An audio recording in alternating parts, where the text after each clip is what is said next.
Nisan 8, 2011'de açıldı. Kasım ayında da Salt Galata'da kabul edebilir hale geldik. Bu Salt Galata içinde bulunduğumuz eski Osmanlı Bankası binası aslında. Diğeri de İstiklal Caddesi'ndeki 136 numaralı binanın bütünü Salt Beyoğlu'na dönüştü. Burası bizim daha hızlı binamız. İstiklal Caddesi üstünde olduğu için insan trafiğini içeri çekmeye çalışan hızlı bina. Salt Galata ise birazcık daha yavaş bina.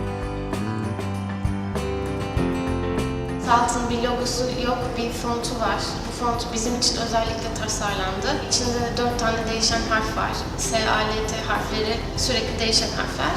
Salt'ın değişen 4 harfiyle genel olarak benimsediği prensipler arasında bir paralellik kesinlikle var. Sürekli hem kendi kendine yeniliyor olmak hem de yeniye açık olmak ve onun içine alıp entegre edip yoluna devam etmek gibi bir şey var.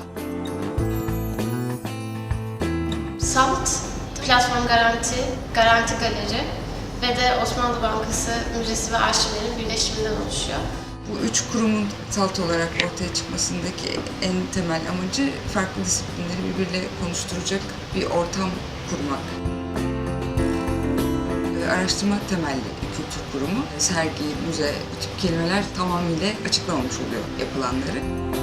Olana geri dönüp tekrar bakmak ve onu korumaya çalışmak. Salt Galata'daki açık arşiv bölümünde zaten özellikle yapmaya çalıştığımız bir şey. Açık sunulduğunda bilginin çıkabildiğini, yorumun çıkabildiğini savunan diyeyim bir mekan kendi başına. İzleyiciden çok kullanıcı olarak kendini tanımlayacak, meraklı, profesyonel olması gerekmiyor hiçbir konu özelinde. Çünkü pasif izleyicidense aktif katılımcı olmasını talep etme durumu var. Bu da duruşun bir parçası zaten.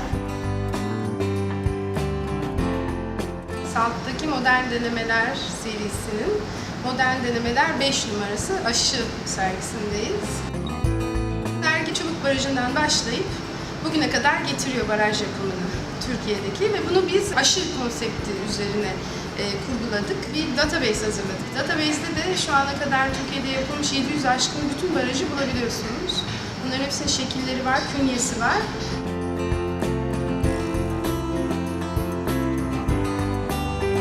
Beyoğlu'nun girip çıkmaya müsait bir sineması var, açık sinema. Zaten isminde de olduğu gibi açık bir yer. Kapısı yok. Forumdan devam edince açık sinemanın içine düşülüyor. Burada ise çok klasik anlamda bir auditorium, çerçevesi çizilmiş bir mekan var. Bunun dışında atölye adını verdiğimiz mekanlar var. Hem farklı toplantılar için hem de gerçek anlamda atölyeler için kullanılıyor. İki sergi görebileceğiniz Osmanlı Bankası Müzesi var. Müzeyi görebileceğiniz, yemek yiyebileceğiniz, kütüphaneye dalabileceğiniz böyle uzun yerleşme mekanı. Salt Beyoğlu'nda en üst katta bir bahçemiz var. Bahçe ilk başta hem sanatçı hem de mimar Ferit Seyit tarafından tasarlandı. Bahçede yaptığımız en güzel, bizim de en sevdiğimiz ve en çok beğenilen etkinliklerden bir tanesi tohum bombası etkinliğiydi. Onu imkan mekanla beraber yaptık. Onun dışında akşamları yaptığımız sanatçı konuşmaları oluyor. Bak Kim Var dediğimiz yolu İstanbul'dan geçen, birazcık daha spontane gelişen bir seri var. Genelde uluslararası kurumlarla yaptığımız işbirlikleri var. Documentarist, IF, İstanbul, bu tür festivallere de biz içeriğine hiçbir şekilde karışmadan onların ücretsiz olabilecek bölümlerini alıp onlara ev sahipliği yapıyoruz.